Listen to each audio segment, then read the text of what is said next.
I hope you live long enough to understand the feeling of having only one child left." That was the last sentence my son said to me. Not a farewell, not a curse word. It was a curse uttered from the mouth of a 19-year-old boy. That year, Ethan turned his back and walked out of our family's snow-covered yard. He didn't call me Dad, not a single glance back, and forever stripped me of the opportunity to finish the sentence that had made him leave. 12 years have passed since that freezing December night. I have forgotten the scent of that winter, forgotten the thickness of the ice clinging to the porch, but I still remember the sound of the car door slamming shut. It echoed against my eardrums, sharp and piercing, clearer than my own voice whenever I speak. I often tell acquaintances in Kalamazoo that my son cut off contact just because of a slip of the tongue. People always like simple scenarios. Saying it like that makes the story easier to swallow at afternoon tea parties or rare gatherings. A strict father misspoke. A hot-tempered, impulsive teenage son. A regrettable family misunderstanding. But the truth is much crueler. A sentence, no matter how sharp, cannot destroy an intact family. It merely acts as a final hammer blow, striking and exposing the cracks that had been silently rotting away for a long time. The day I started cleaning out this old garage was also the last day before I officially received my retirement pension.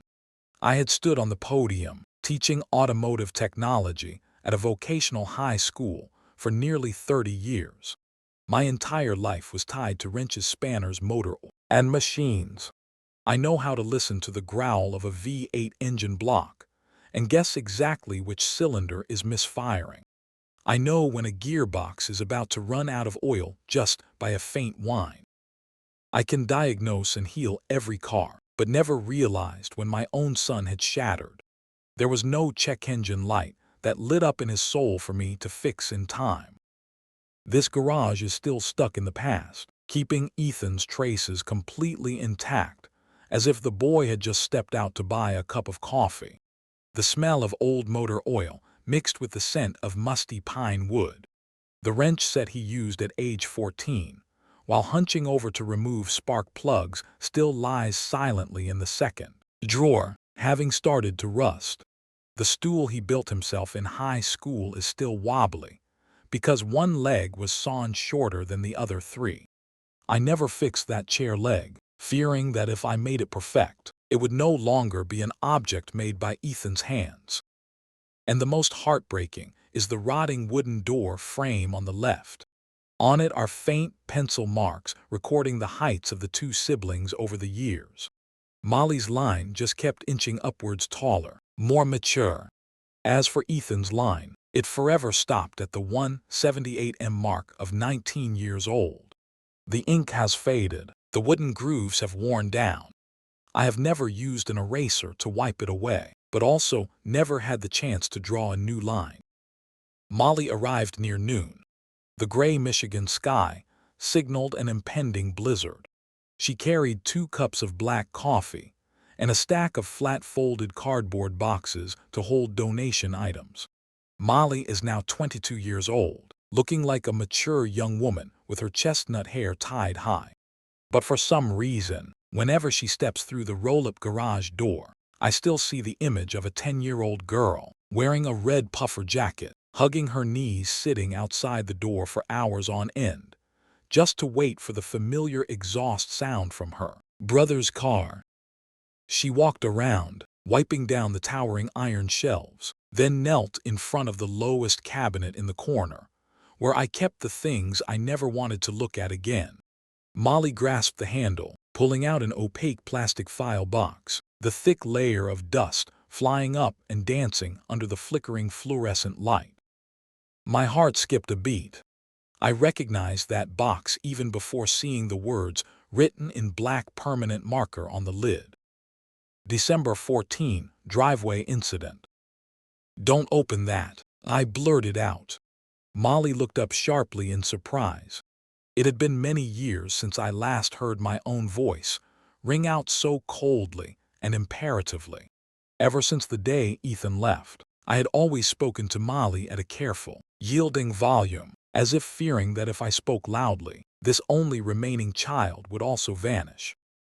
Why, she frowned. It's just old papers. Nothing worth looking at. But she didn't stop. The box lid popped open with a dry clack. Inside were not just papers. It contained an entire decade of fracture. Police scene reports, repair bills for the broken mailbox, psychological treatment records, and a thick stack of envelopes stamped in bright red, "Return to sender."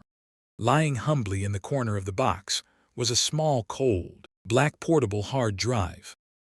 Molly reached out, carefully picking up a letter. The name Ethan Bennett was neatly written in my own handwriting, the ink blurred by moisture. "Didn't you tell me that you respected his decision?" Molly asked, her voice holding no anger, only utter confusion.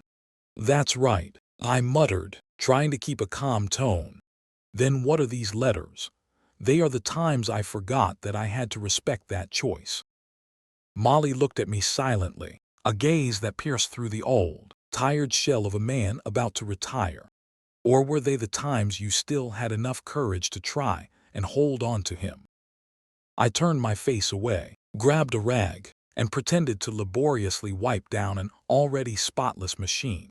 There are burly men who can spend their whole lives lifting a 100-kilo truck gearbox with their bare hands, yet are so weak they lack the strength to look straight at a rejected envelope. When I turned back, Molly had picked up the hard drive. "Is this the recording of that night?" I clenched my jaw, not answering. "Has Ethan ever heard this?" she pressed on. "He heard enough of what he needed to hear." "No." Molly's voice suddenly hardened, her usual softness disappearing. "He only heard exactly the part that made him leave." I took a panicked step forward, reaching out to snatch the hard drive from her hand. But Molly stepped back, her eyes resolute. "He has built a new life for himself, a life without a father," I growled, feeling my throat turn bitter. "I have no right to suddenly show up and disrupt things just to beg for forgiveness on my knees. I'm not talking about forgiveness, Dad." Molly turned around, plugging the hard drive into the USB port of the old checkout computer, sitting in the corner of the garage. The screen flickered for a few seconds, then lit up. A folder window appeared with a single file, clearly displaying December 14 driveway incident full audio, MP3. Molly's hand rested lightly on the computer mouse, but she didn't rush to double-click. She turned to look at me, her eyes now red and welling with tears. "Do you know what the cruelest thing in this whole story is?" Molly asked, her voice choking up. I stood frozen, staring at the file name on the screen like looking at a death sentence. "It's not that he has harbored hatred and resented you for the past 12 years. Tears spilled from the corners of her eyes. "It's that for the past 12 years, he has always believed you were the one who stopped loving him first." Then, before I could react, Molly's finger clicked. "Do you feel the rhythm, the psychological depiction of the characters, and the level of detail in this part 1 are as profound as you expected? If you agree with this direction, shall we move on to part 2, where I will more clearly portray the chaos of the blizzard night and the inner turmoil of the father?" First was the sound of the wind, the crackling sound of the old recording device transmitted through the computer speakers, carrying the violent howl of the wind, rushing through the car door crack, dragging along the sound of snow lashing fiercely against the windshield.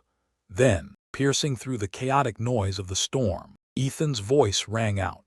The boy was only 19 then, his voice thick with hoarseness, choked with the smell of alcohol, and burning with extreme anger. "Get out of my way, Dad. 12 years have passed since that night." But right now, standing in the quiet garage, just hearing those few words again, I felt myself being dragged back to the night of December 14th.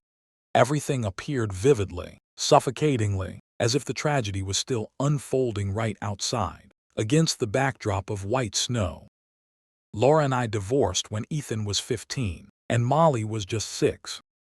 It all started with a spinal surgery. To soothe the persistent pain, Laura was prescribed painkillers. At first, she only took a little more than the doctor's dosage. I clicked my tongue and let it slide. Then came the mornings she couldn't wake up, the utility bills left lying around unpaid, the unreasonable outbursts of anger. And then, the climax was a winter afternoon. The police called me. They found Molly, 7 years old at the time, hugging her knees, crying in a panic inside the car at a pharmacy parking lot. As for Laura, she was slumped over the steering wheel, half awake and half asleep from being high on pills. The court ruled to award primary custody to me.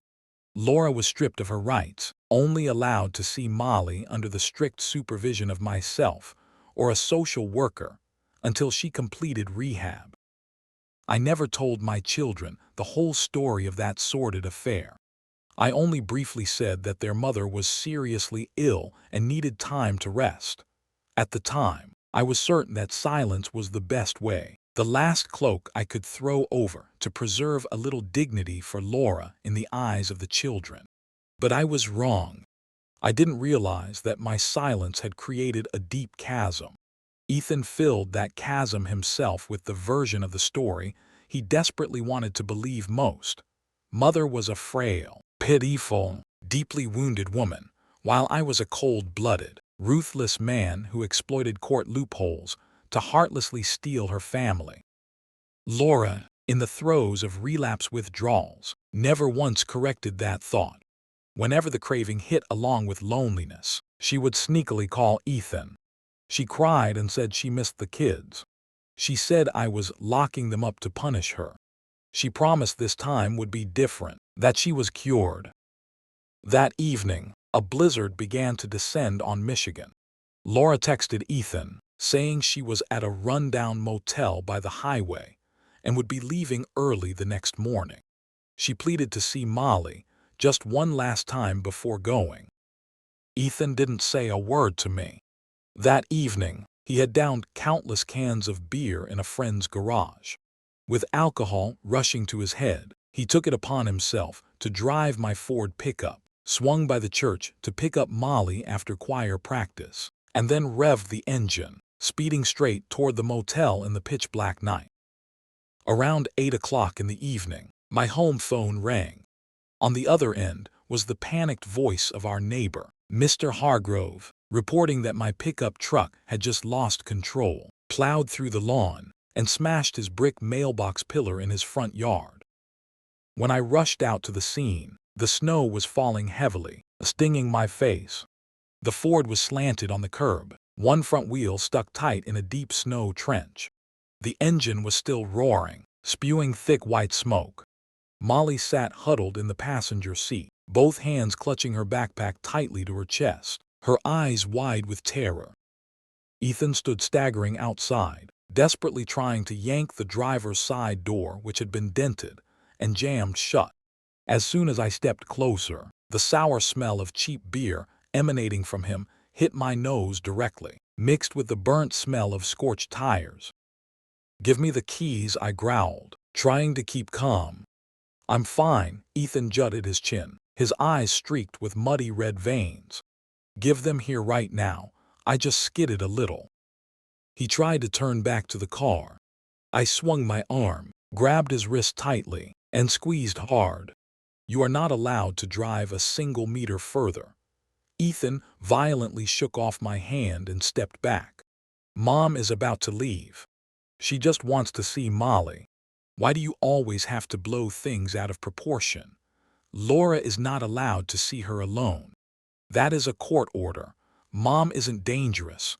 You have no idea what state your mother is in. Ethan, at least she still wants to see us." That sentence was like a sharp awl, piercing exactly into the softest spot I had always tried to keep hidden. Anger surged up, but I swallowed it down. I walked around to open the passenger door, lifting Molly out. She wasn't injured, but her tiny hands were icy cold and stiff. When I zipped up her jacket, Molly tremblingly whispered in my ear. Ethan said, "Mom is better now, right, Dad?" I looked up at Ethan.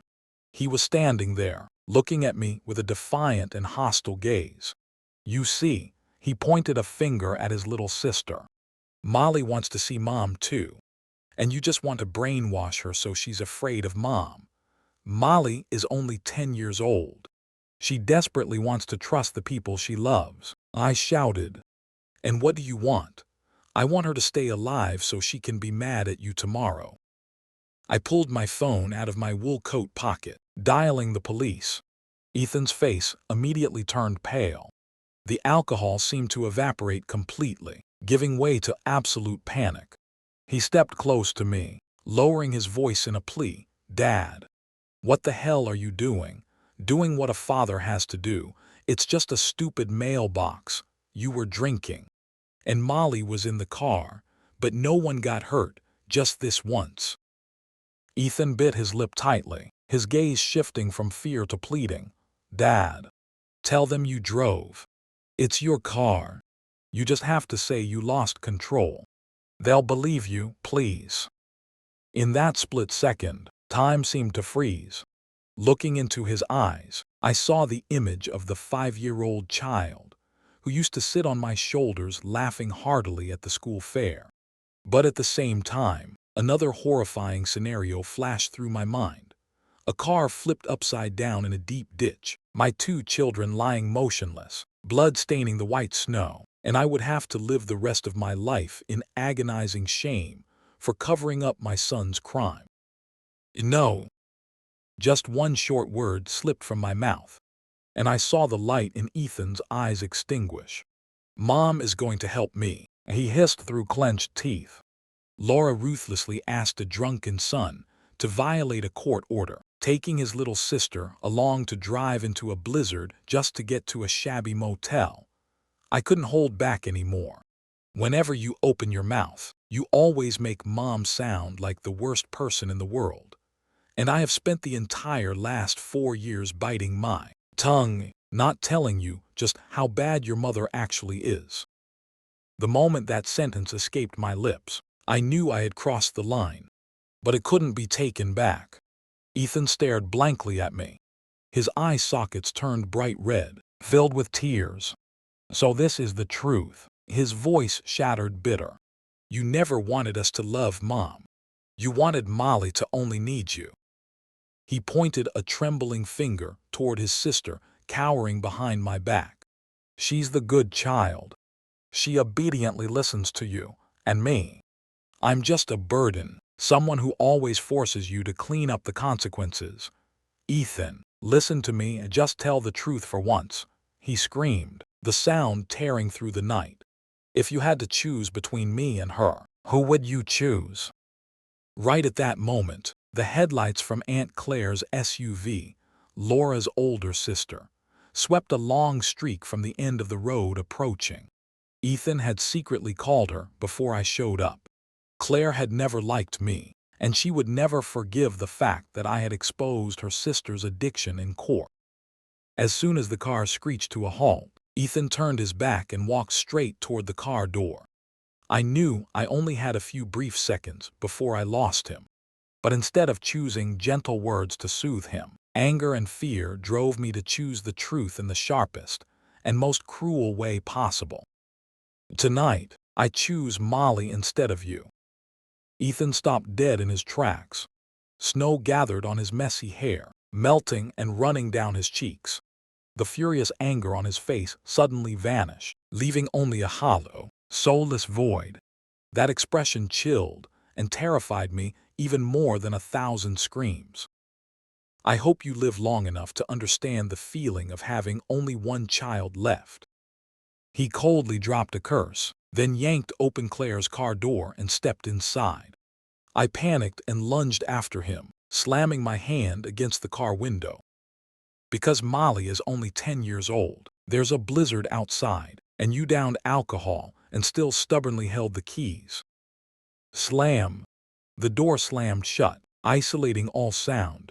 But I still pressed my face against the freezing glass, screaming in despair. "But tomorrow morning, I will also choose you. I will stand beside you when you have to face the police. I will take you to treatment. And if you need to hate me to keep from sliding down into becoming the very person you are trying to save your mother from, I will accept enduring that. The car revved its engine, kicking up a patch of dirty snow onto my shoes, then darted away into the darkness. I stood isolated in the middle of the road, not knowing if Ethan had heard the second half of my sentence or not. Behind me, Molly burst into heavy sobs. "Dad, did you really choose me?" I turned around, dropping to my knees in the cold snow, hugging my child's tiny shoulders. "I chose the one who cannot yet protect herself." "Then what about Ethan, Dad?" I watched the 2 tire tracks from Aunt Claire's car fading away, and then getting covered by the snow, exactly like the way my family was being erased. "I'm also trying to protect your brother," I choked out. "It's just that, tonight, he can't see that yet." The next morning, the blizzard cleared, but Ethan didn't return. The house suddenly became vast and terrifyingly silent. 3 days after that horrifying night, the home phone rang. On the other end was not my son's voice, but the cold, throat-clearing of the lawyer representing Aunt Claire. He announced in a monotonous legal tone that Ethan was over 19, a citizen qualified to decide for himself where he lives. And the most important request: my client does not want you to have any form of direct contact anymore. I hung up the phone, hands trembling. So he had chosen to slam the door of his life shut in my face. But I still had to fulfill the responsibilities of a father, even a rejected father. I still drove alone to the police station to attend the session. Under the glaring white fluorescent lights of the interrogation room, I told the whole truth. The result was that Ethan had his driver's license suspended, had to fully compensate for the damages to Mr. Hargrove's mailbox, and was forced to participate in a psychological treatment and alcohol rehab program. He bitterly believed that I had heartlessly chosen the law over flesh and blood. Little did he know, sometimes a father must bite his tongue and let the consequences fall on his child's head before another car, on another blizzard night, takes his life forever. A few weeks later, Laura reappeared. She had left that rundown motel and voluntarily enrolled in a rehab center in Indiana. During the first call, she sobbed bitterly, swearing that she was hallucinating and had absolutely no memory of texting Ethan to bring Molly. In the second call, she flipped, screaming and accusing me of exploiting her terrible condition to seize the children. By the third call, she lowered her voice, sobbing and begging me never to tell Ethan the truth that she had relapsed that night. And I nodded in agreement. That was one of the most fatal mistakes of my life. I was certain I was doing a noble deed by protecting the last bit of a mother's dignity. But I did not foresee that every truth I concealed became a catalyst fueling Ethan's hatred. The story in his head became even more perfect. Mother was a weak victim needing rescue, and I was a cold tyrant who used the police and courts to destroy the family. Aunt Claire didn't proactively hide Ethan from me. She just implanted a deadly sentence into his head: "You don't owe your father any conversation." At first, that excuse gave Ethan a safe boundary to sober up and soothe his wounds. But as years went by, it turned into an impenetrable fortress wall that neither he nor I dared to cross. By the 4th year, I stopped sending letters. I deluded myself and told Molly that I was respecting the boundaries and new life of her brother. Partially. That was the truth. But the vast majority of it was cowardice. I was too tired and afraid of the returned envelopes. I was terrified to the point of cowering at the thought of a scenario where one day Ethan would open the letter, not to make peace, but only to heartlessly write back a single line: "My life is much better without you." Back to the reality in the auto garage. Inside the opaque plastic box that Molly had just opened, there were 10 letters in total. The first 6 had been sent and thrown back. The remaining 4 lay, perfectly intact, brand new. Having never left my desk drawer, Molly picked up the last letter. It had no stamp, nor any recipient address. "When did you write this?" she asked, her voice soft. "8 years ago," I replied, my eyes glued to the tips of my grease-stained shoes. "Why didn't you send it?" I looked up, seeing my own trembling handwriting imprinted on the paper cover. Because in that final letter, after so many years of running away, for the first time I had dared to face and write down the most naked truth about myself. I don't know if I am trying to respect your silence, or if I am just despicably using it to hide from my own silence. Molly gently placed the letter back into the box. Her hand brushed over the old envelopes. "Ethan isn't the only one who stopped trying, Dad," she said.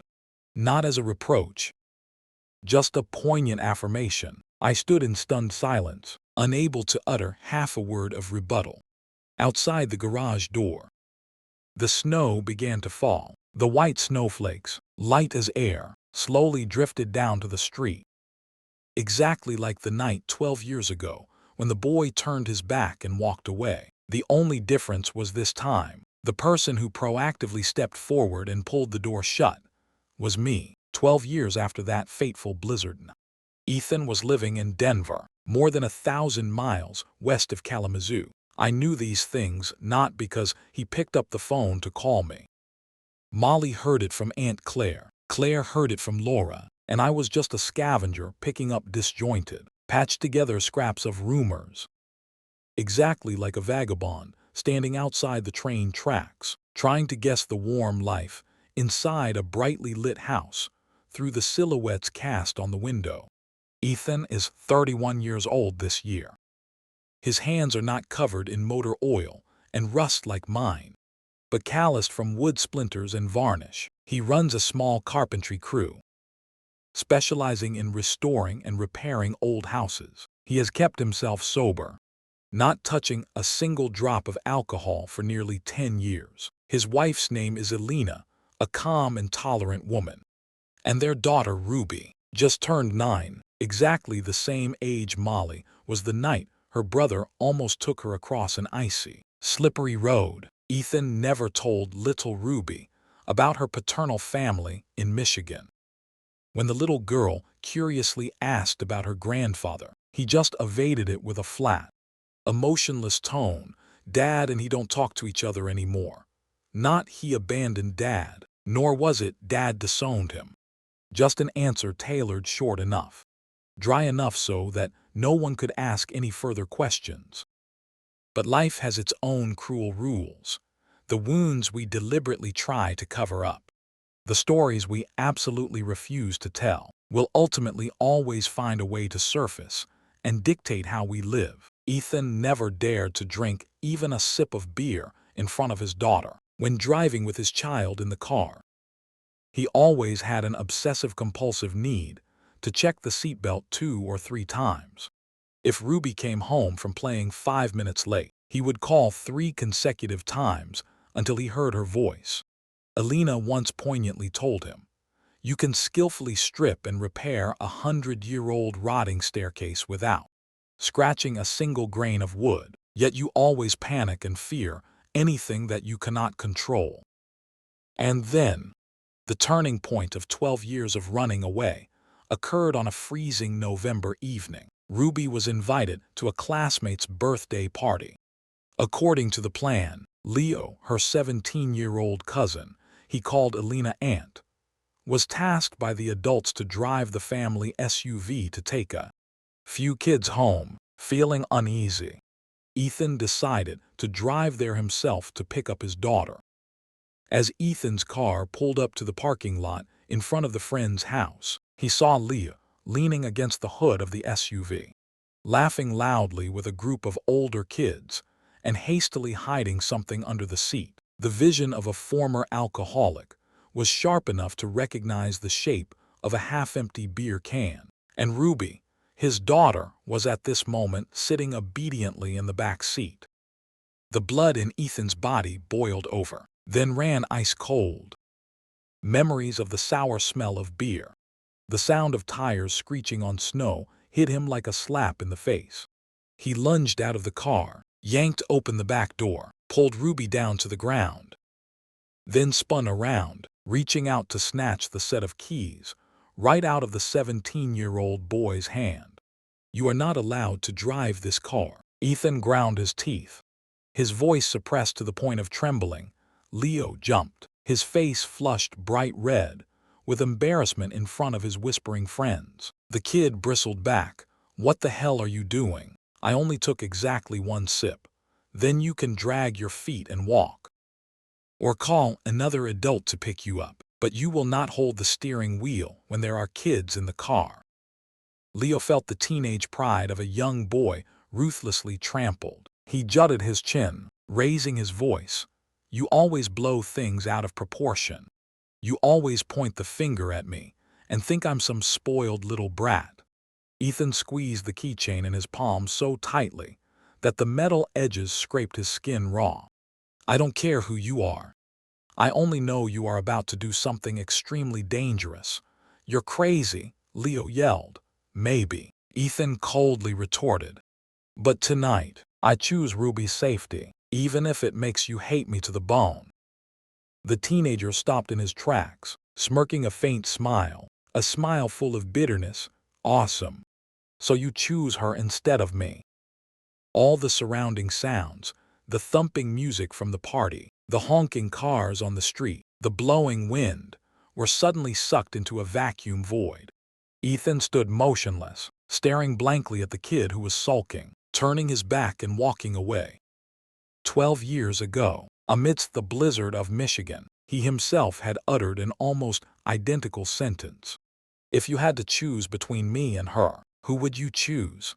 It was no longer a distorted, blurry memory of a drunkard.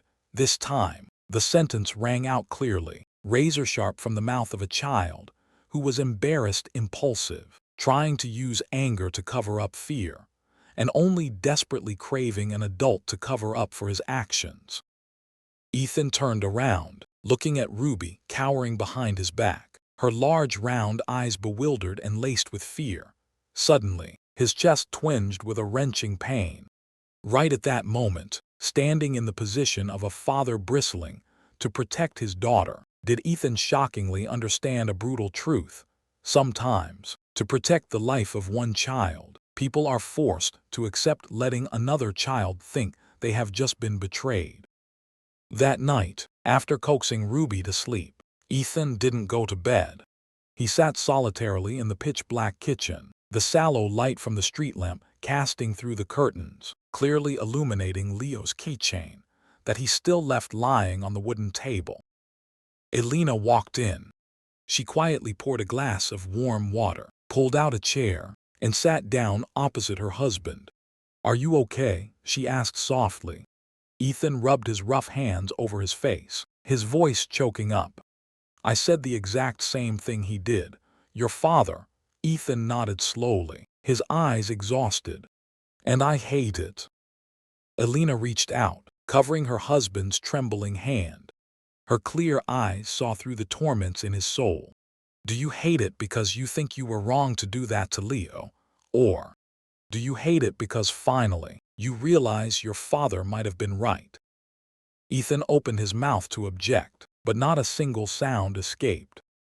Right at that moment, the phone placed on the table suddenly vibrated a long burst, shattering the silent atmosphere.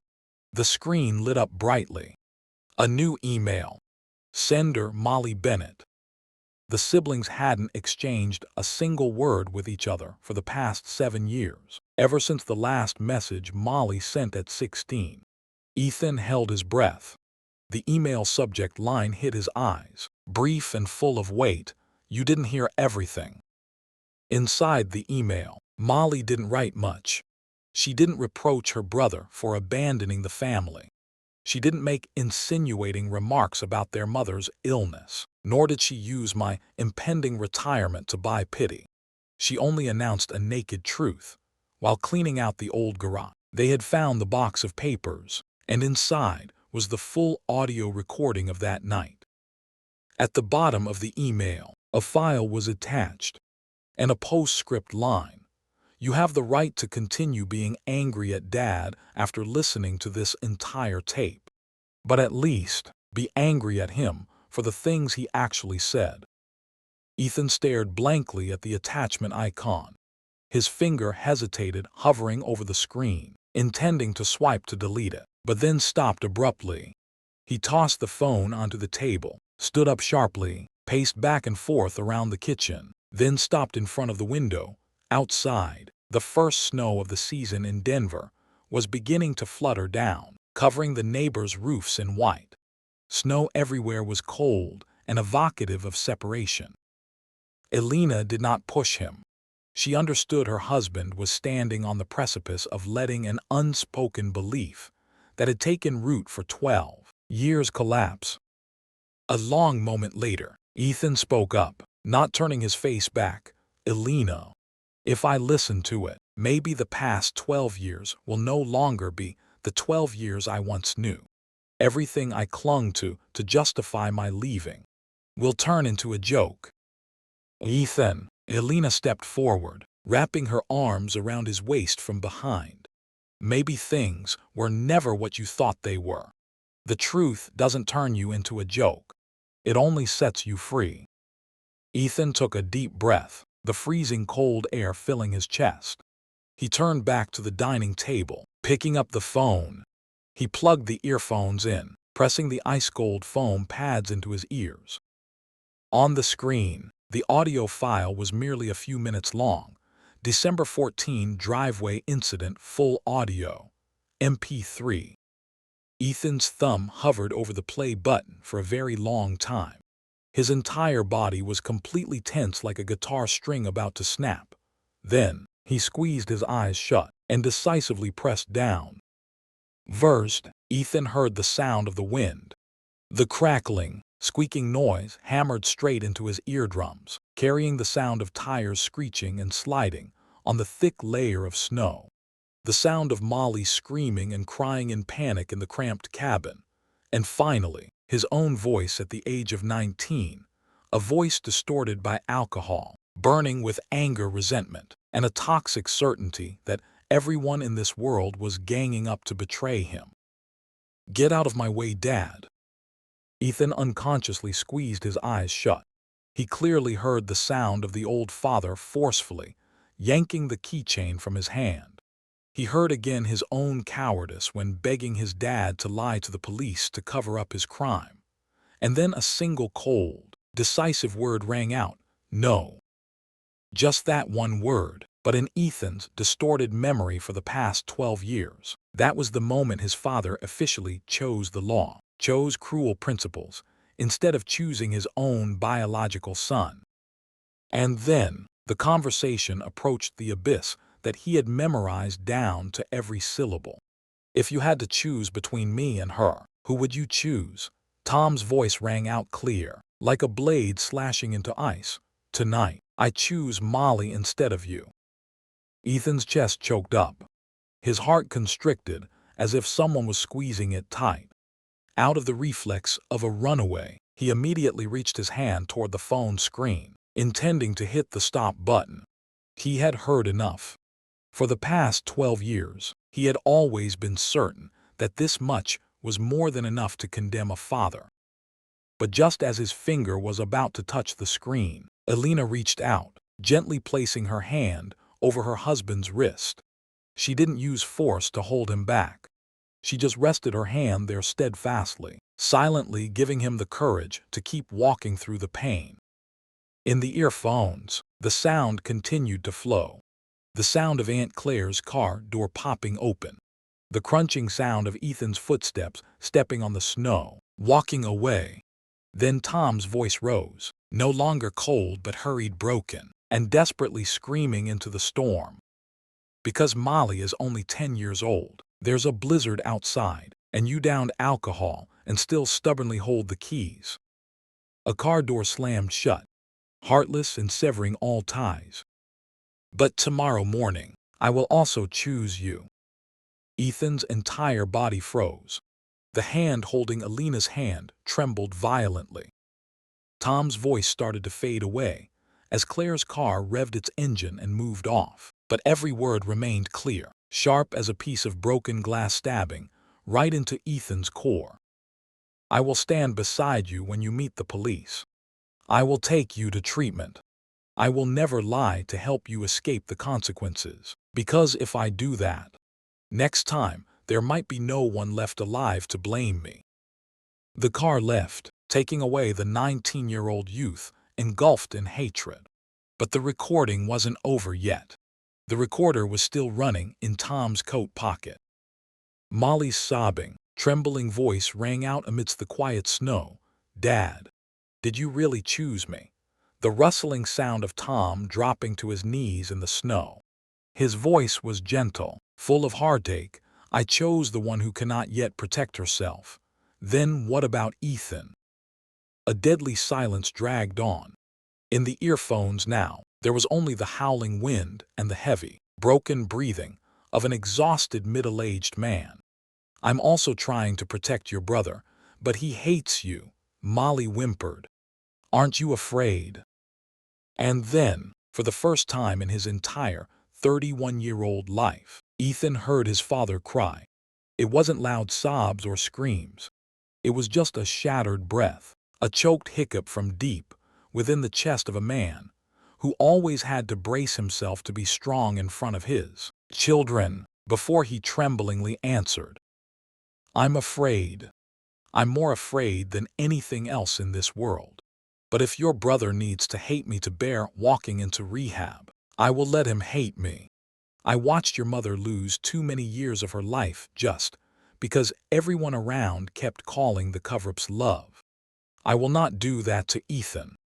I cannot lose him." Ethan slowly took off the earphones, letting them fall onto the wooden table. The kitchen was so silent that he could clearly hear the relay click of the heater that just turned on in the hallway. Alina did not speak up to ask how he felt.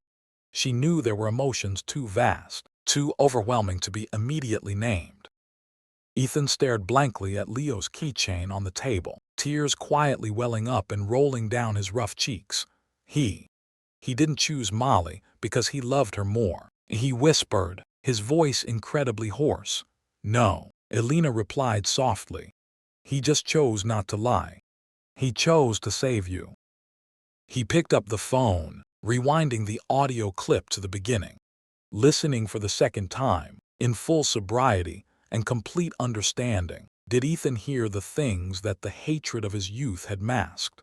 His father never once called him an addict, never insulted him as being useless, never said that he was no longer his son. The most cruel, venomous, and damaging words that night actually poured out from Ethan's own mouth. Right at that moment, the phone notified of an additional second email from Molly. Inside there was no message, just photos taking pictures of the letters Tom had written over the years. Ethan tremblingly zoomed in on the first photo. The ink had faded with time. "I'm sorry for yelling, making it sound like love was a choice between you two. But I will never apologize for taking the keys from your hand." The second photo. "I heard Aunt Claire say you excellently completed the treatment program. I don't know if you still want me to be proud of you or not, but I am always proud." The third photo was an envelope bearing the red return to sender stamp. But when looking closely, Ethan's heart seemed to stop beating. He recognized the handwriting written in blue ballpoint pen pressing over the envelope. His own hands had written those razor-sharp words, "No longer lives at this address." At that time, he was still very much living alive and well at Aunt Claire's house. Ethan recalled the day he stood in front of the mailbox, seeing his father's handwriting, the fire of anger and pride flaring up. He had written that line and stuffed it back into the mailbox, as if he were personally erasing a human being from his life. He was the one who rejected him. He swiped to the final photo, the letter with no recipient address. The letter Tom had never sent. I don't know if I am trying to respect your silence, or just using it to hide from my own silence. Perhaps we both have turned pain into pride, because hugging pride is easier to carry than longing. Ethan let his phone hang loose. He buried his head in his hands, his shoulders shaking in waves. Dad didn't steal 12 years from me, he sobbed, the hot tears of regret soaking the spaces between his fingers. Elena wrapped her arm around her husband's shoulders, comforting him. Aunt Claire indulged and helped you stay angry. Mom made you blindly believe that she was a victim needing to be saved. And Dad just got tired and stopped trying. Ethan swallowed hard, looking up, his eyes red. But I was the one who refused to open the letters. I was the one who heartlessly wrote the return line. I was the one who heard exactly the thing I feared the most, and then cowardly refused to listen further. He leaned forward, grabbed the phone, frantically opened the keypad, and typed a string of numbers that he had memorized by heart since his teenage years. The old landline phone number of the family in Kalamazoo. After 4 agonizingly long rings echoing in the quiet night, the automated voicemail came on. "Hello, this is Tom Bennett. I cannot take your call right now. Please leave a message after the beep." The beep sounded. Ethan opened his mouth, but his throat choked up. Too many things he wanted to say, but not a single sound could escape. A hiccup echoed up. He hastily pressed the end call button. "Elena," he turned to look at his wife, his gaze bewildered like a lost child. I don't know what to say to him yet." She gently held his hand, smiling. "Then don't say it over the phone. There are stories that cannot be resolved with a voice message, Ethan." The next morning, as the first rays of sunlight just reflected onto the fluffy snow of Denver, Ethan opened his computer, buying an earliest flight ticket, flying straight to Michigan. Not to say words of forgiveness, nor to beg to be forgiven, just so that, for the first time after 12 exhausting years, he was ready to stay to face it, and until both men could finish telling the story that was still left unfinished. Ethan arrived in Kalamazoo on a gray and freezing afternoon typical of the Midwest. He gave absolutely no prior notice. Not a single message, not a single call. At that time, I was working diligently in the garage. Surrounding me were cardboard boxes securely sealed with packing tape. I was standing in front of the metal tool cabinet, carefully unscrewing the bolts to take down the brass nameplate, engraved with the words Tom Bennett. "Tomorrow is my retirement ceremony. Everything in this space reeking of oil and grease is about to recede into the past." Suddenly, I heard the sound of footsteps. The sound of leather shoe soles striking the concrete floor, mixed with the crunch of dry snow. He stopped right behind my back, not rushed, not hesitant, but the sound was so heavy that I immediately realized those were not Molly's light footsteps. My heart skipped a beat. The hand holding the screwdriver trembled slightly. I slowly turned around. My son was standing there, at the threshold of the windy garage door. 12 years had sculpted upon him the contours of a grown man. His shoulders were broader, sturdier under his wool coat. His hair was cut short and neat, and his eyes, those eyes bore the tired crow's feet of someone who had had to fend against life on his own for far too long. But in a fleeting moment, piercing through the form of that 31-year-old man, I still saw the 19-year-old boy standing isolated in the middle of a blizzard, desperately waiting for me to say something gentle enough to give him a reason to stay. That year, I failed to do it. And this time, I told myself I wouldn't rush to speak first anymore. I stood in silence waiting. Ethan slowly cast his eyes around the familiar space. His gaze swept over the rusted wrench set, stopped at the wobbly stool, and finally pinned intensely on the faint pencil marks, measuring height on the wooden door frame. Finally, he took a deep breath, his chest heaving, and spoke, "I've heard it all." His voice was deep and husky, echoing in the quiet space. I slowly placed the brass nameplate down on the stainless steel table, trying to keep my breathing perfectly steady. "I guess Molly sent it to you. You knew that recording still existed." "I knew." Ethan took a step forward, both hands shoved deep into his coat pockets, his gaze drilling straight into me, carrying a frustration pent up for a decade. "Then why didn't you force me to listen to it?" That question had lived like a parasite in my head for so many grueling years, but uttering the answer had never become easy. "You were 19 that year, Ethan," I said, my voice dropping lower. "I couldn't drag you home and force you to sit down and listen like a 5-year-old. You could have called me." "I did call. You could have called more." His voice started to break. I remained silent, the silence of a person who knows he has been a coward. Ethan stepped entirely inside the garage, closing the distance between father and son. "You could have come find me in person." Claire threw a bucket of cold water in my face. "She said you never wanted to see my face again, and you just believed her words." "No," I looked up, staring straight into my son's red eyes. "I didn't believe Claire. I believed in the letters thrown back into the mailbox. I believed in the blocked calls from this landline. And after that, I cowardly cloaked my fear in a very noble name, respecting your boundaries." Ethan bowed his face down, both hands pulling out of his pockets, clenching tight into fists until the green veins popped out. "I waited for you to break that boundary." That sentence crashed down on my head more painfully than any cruel accusation in the world. My tears spilled over. "I didn't know. I really didn't know. That's exactly the problem, Dad." Ethan jerked his head up, tears also streaming down his face. "You never knew what I really needed." I nodded, bitterly admitting it. "True." Ethan blinked softly, seeming unprepared for this unconditional surrender of mine. He thought I would fight back again, would use arguments to defend myself again. I cleared my throat, swallowing down the bitter lump choking my throat.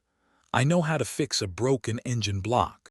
I know how to grind and hustle to pay bills.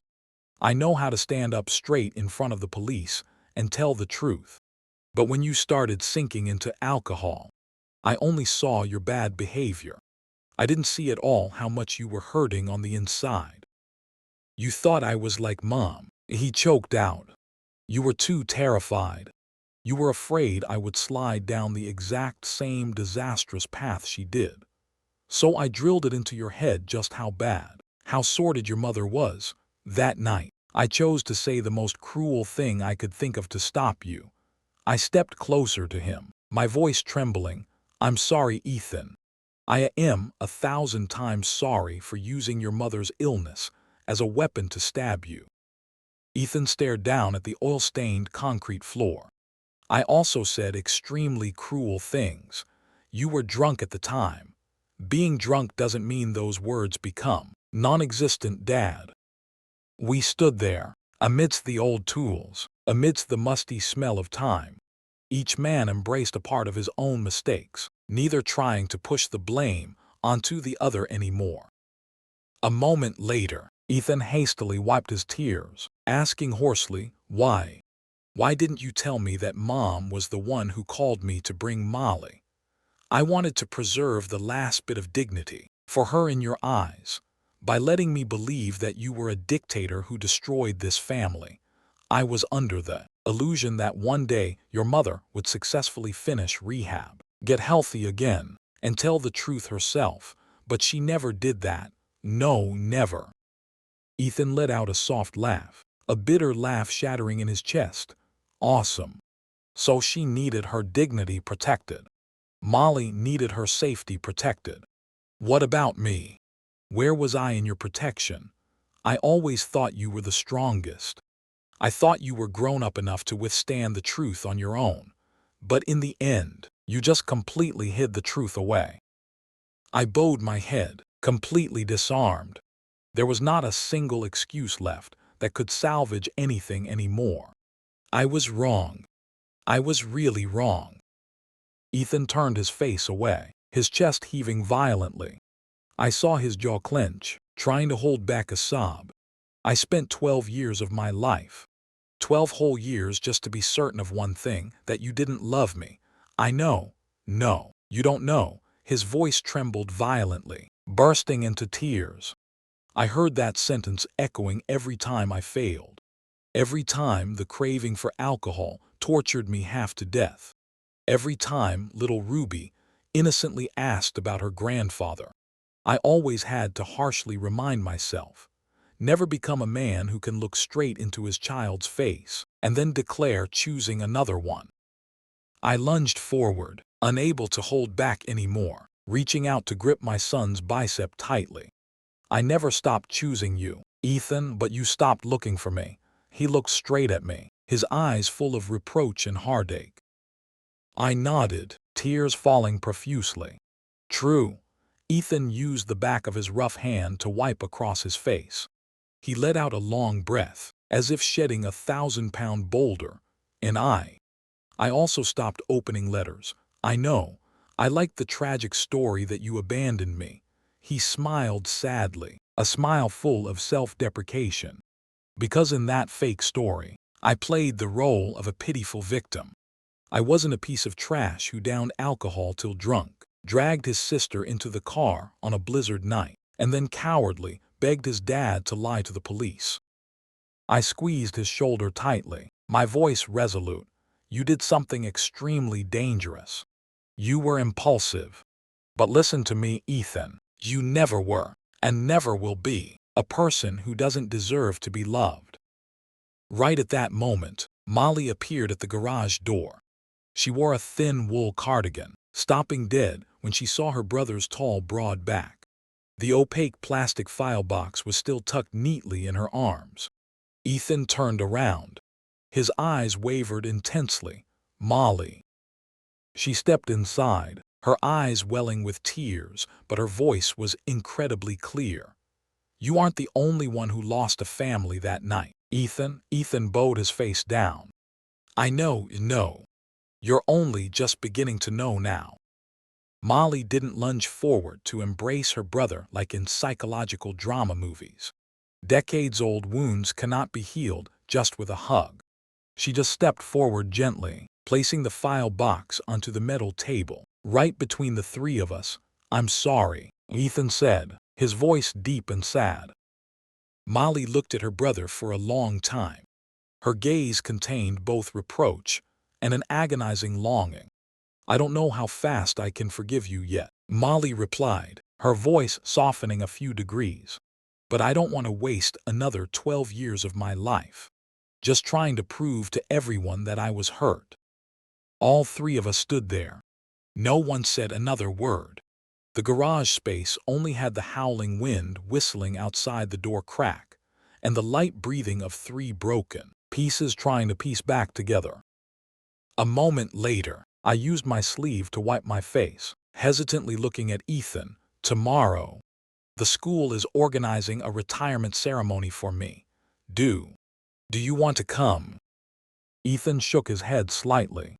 I'm not ready to stand in front of a room full of strangers laughing, talking, and pretending that our family is completely fine yet. I nodded in understanding.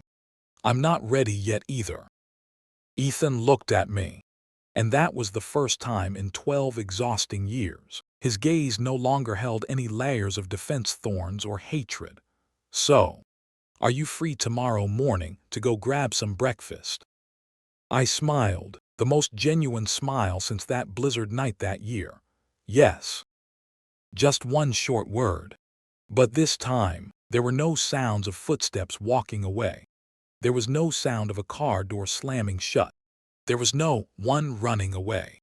Because finally, our family story truly had the chance to be written further. This story is a work of fiction, but it is built from the emotions, the traumas, and the very real-life misunderstandings that any family could experience. Sometimes, a shattered relationship is not because we have run out of love for each other, but because one person hastily turned their back and walked away too soon. while the one staying behind was too cowardly and lacked the courage to hold on. There are apologies uttered far too late. There are hidden truths that take an entire decade to be listened to. And there are periods of youth that have slipped away forever, even if people ultimately still find their way back home. Forgiveness does not mean a permission slip to wipe the past clean or forget the trauma. Second chances do not perform miracles to turn tears into nothingness. But forgiveness can help us stop letting that toxic past dictate the rest of our lives. If you were Ethan, would you have enough courage to return after 12 years of harboring resentment? And if you were Tom, would you be willing to open that garage door one more time? If this story inadvertently reminds you of someone you haven't talked to in a very long time, perhaps today is the exact moment for you to pick up the phone and send them a message. Don't wait until it's too late to realize that you still love them. Tieru D stroke letter 1 EC1, my son, you didn't hear it all, ending 12 years of silence. Mo T letter 1 EA3. I hope you live long enough to understand the feeling of having only one child left. That was the last sentence a 19-year-old boy said to his father before walking out into a freezing blizzard. For 12 long years, silence consumed a broken family. The son lived with the painful belief that his father had chosen his younger sister over him, while the father carried the heavy burden of an unspoken truth.